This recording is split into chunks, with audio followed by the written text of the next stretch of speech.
Thank you and welcome to the show this morning. The topic this morning is a mentoring topic called All the King's Men. And we're fortunate to have with us the director and the executive director of the project, Mr. ECapehart. Mr. ECapehart is a graduate of Tennessee State University. And Mr. ECapehart, I would imagine that you can give us some more information in reference to your background, your education, and some of your experiences before you became involved with the program, All the King's Men, and then we'll talk about some additional things. Sure, no problem. Thanks you for having me, first and foremost.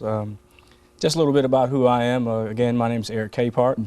I am actually the founder and executive director of All the King's Men. I am a Nashville native. I had the privilege to grow up in different countries, being a military brat. My mother and my father, stepfather, took me around the country and around. I lived in Wiesbaden, Germany for 7 years. Came back to the States, lived in California, Florida, different states around the country. I am a graduate of Tennessee State University where I studied speech communications and theater.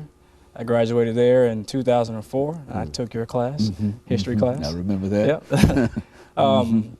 After that, I went forward and received a master's degree from the University of Phoenix in business administration.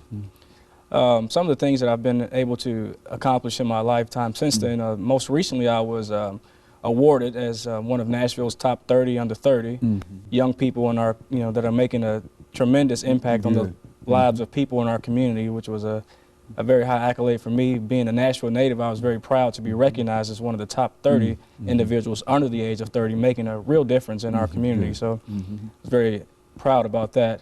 I'm also a member of the Community Advisory Board, which is a state legislative board of statewide board of directors that we serve to improve the lives of families throughout our state.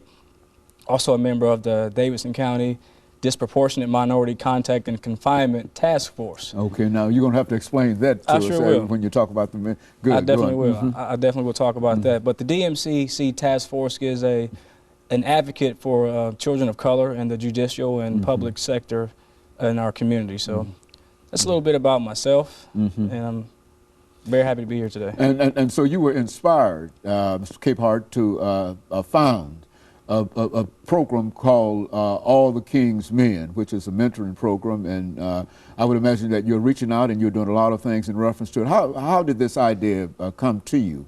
Well, All the King's Men was founded in 2007.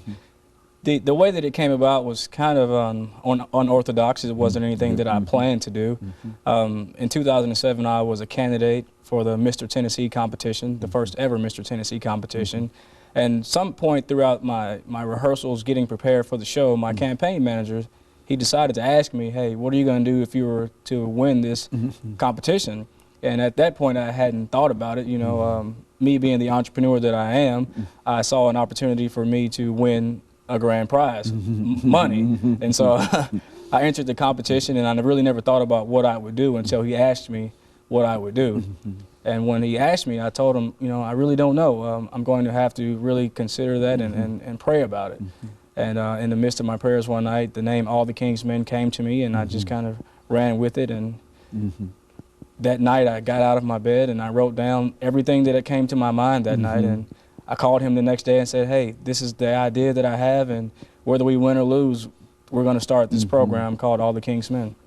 And so that's the genesis in a real sense of All the King's Men. And we might also say, Mr. ECapehart, that we've heard some very, very positive things in reference to this organization and your ability to deal with young people. As a matter of fact, that's one of the motives for us having you here today, because other folks have heard of some of the things that you're involved in, and they believe that you have a real program here, All the King's Men, and that it can go a long way if it's given the proper exposure. And that's basically the purpose that we wanted to have you here today to talk about this particular program. And I think that we've got about a minute before our first commercial break. And then when we come back, what we want you to do is to become more specific, get more specific in reference to this, and sort of develop it for us. And I'm almost sure that there are a large number of folks out there who are willing to support you in just a whole variety of ways. And I think that you look as if you might be a man that's looking for some good support now. And I think that you've got an excellent program. We've talked about mentoring on this particular show many, many times. And I think that we've got still about 30 seconds here. And since I'm talking, I'll just take up the rest of the time. No, it's fine. Talking and say that you know, how glad we are to have you here, and that we're. As a matter of fact, why don't you say something during the second segment in reference to some of the other things that you've been involved in dealing with this show? I think you've been on other television shows, and you've been exposed in other directions. And so when we come back, I want you to say something about those as well. No problem. We'll be back with our audience following this very, very short commercial break.